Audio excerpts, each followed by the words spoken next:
நான் தான் எல்லாம், என்னால் தான் முடியும் என்ற எண்ணம் உள்ளவரா நீங்கள்? தயவு செய்து இந்த பதிவை கேளுங்கள். இந்த உடம்புதான் இதுவரை இளமையை சுகித்ததா? இந்த சூம்பும் மார்புகளுக்கா இத்தனை கண்கள் வட்டமிட்டது? பெருத்தன சிறுக்கும் சிறுத்தன பெருக்கும் என்று பட்டினத்தார் பாடியது இந்த நிலையற்ற பொய் வாழ்வைதானா? இன்னும் இழுத்து கொண்டிருக்கிறான். செத்து தொலையவில்லையே என்று மனைவியும் சுற்றமும் பேசியது.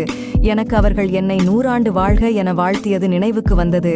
இதுவரை எனது கோடாரியால் நான் எனது வேரையல்லவா வெட்டியிருக்கிறேன். வெட்டி நான் விரும்பியவையெல்லாம் என்னை வெறுத்து கொண்டிருந்தது. இளமையாயிருக்கும்போதே முதுமையை பழகியிருக்க வேண்டும். அறுசுவை உணவை தேடி தேடி உண்ணும் போதே அது மலமாகும் என்று உணர்ந்திருந்தால் அடுத்தவர் உணவை நான் பறித்திருக்க மாட்டேன். அனைவருக்கும் பயன்பட வேண்டிய பொன் பொருளை ஒரு திருடனைப் போல் பதுக்கி இருக்க மாட்டேன். காலம் கடந்த ஞானம், பாயும் நோயும் தவிர யார் துணை வரப்போகிறார்கள்? இறந்தாலும் எனக்காக யார் அழப்போகிறார்கள்? பிணமான பின் இந்த மாளிகையும் பணமும் எனதென்று நான் சொந்தம் கொள்ளவா முடியும்? சந்தனத்தால் மணந்த உடல் என்றாலும் இறந்தால் மணக்கவா போகிறது? கண்ணே மணியே என்று கொஞ்சிய தாயும், காதலா என் உயிரே என்று சொன்ன மனைவியும் பிணமான பின் சுடுகாட்டில் அல்லவா விட்டு செல்வார்கள்? பிரியமாட்டேன் என்று சொன்னவர்கள் பிணம் என்று வீசி சென்ற பிறகு மண் என்னை பார்த்து, மகனே நான் இருக்கிறேன், என் மடியில் வந்து உறங்கு என்று என்னை மார்போடு தழுவிக்கொண்டது. உங்கள் உடலில் இருக்கும் ஒவ்வொரு உறுப்பும் நீங்கள் உயிருடன் இருக்கும் அத்தனை நாளும் பயன்படுத்தவே படைக்கப்பட்டிருக்கிறது. அதனால் வயதானால் அந்த நோய் வரும், வயதானால் இந்த நோய் வரும் என்று சொன்னால் தயவு செய்து நம்பாதீர்கள். உங்கள் கூடவே வாழும் மிருகங்களை பாருங்கள். மரணம் வரும் வரை தன் வேலைகளை தானே செய்து கொள்கிறது. எந்த பறவைகளும் தனக்கு வயதாகிவிட்டது என்று தன் குஞ்சிடம் சாப்பாடு கேட்பதில்லை. எந்த மாடும் படுத்துக்கொண்டு தன் கன்றிடம் தண்ணீரோ உணவோ கேட்பதில்லை. எந்த பூனையோ நாயோ படுத்த படுக்கையாக இருந்து கொண்டும் மலம் கழிப்பதில்லை. மரணமடையும் நாள் வரை ஆரோக்கியமாக சுயமாக தன் வேலைகள் அனைத்தையும் செய்கின்றன.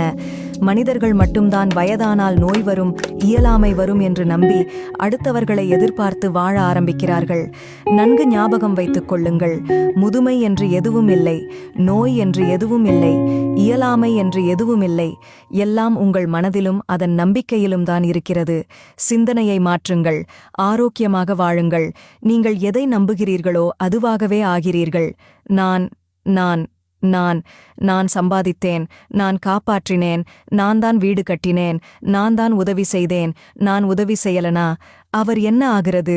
நான் பெரியவன், நான் தான் வேலை வாங்கி கொடுத்தேன், நான் நான் நான் நான் என்று மார்தட்டி கொள்ளும் மனிதர்களே, நான் தான் என் இதயத்தை இயக்குகிறேன் என்று உங்களால் சொல்ல முடியுமா? நான் தான் என் மூளையை இயக்குகிறேன் என்று உங்களால் சொல்ல முடியுமா? நான் தான் என் 2 கிட்னியையும் இயக்குகிறேன் என்று உங்களால் சொல்ல முடியுமா? நான் தான் என் வயிற்றில் சாப்பிட்ட உணவிலிருந்து சத்துக்களை தனியாக பிரித்து இரத்தத்தில் கலக்குகிறேன் என்று உங்களால் சொல்ல முடியுமா? நான் தான் பூக்களை மலர வைக்கிறேன் என்று உங்களால் சொல்ல முடியுமா? இவைகள் அனைத்தையும் எவன் செய்கிறானோ இயக்குகிறானோ அவன் ஒருவனுக்கே நான் என்று சொல்வதற்கு அதிகாரமும் உரிமையும் உண்டு. ஆகையால் நான் என்ற அகந்தையை விட்டு அனைவரிடமும் அன்பாக இருங்கள். உனக்கு மேலே உள்ளவனை பார்த்து ஏங்காதே, தாழ்வு மனப்பான்மை வரும். உனக்கு கீழே உள்ளவனை ஏளனமாய் பார்க்காதே, தலைக்கணம் வரும். உன்னை யாரோடும் ஒப்பிடாமல் நீயாக இரு, தன்னம்பிக்கை வரும்.